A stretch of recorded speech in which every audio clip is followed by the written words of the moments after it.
मलंगा लीमू के पानी में तुखम मलंगा डालें, वो मशरूब आप पिए।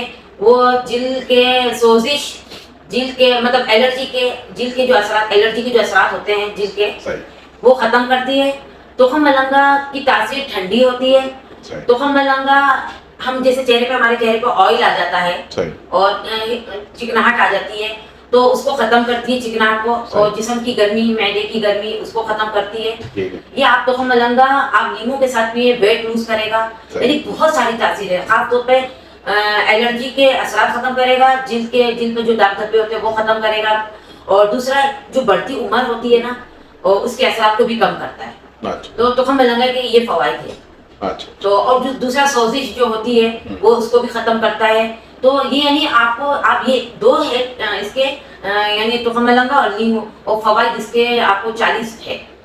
तो मैं 40 गिन नहीं सकती।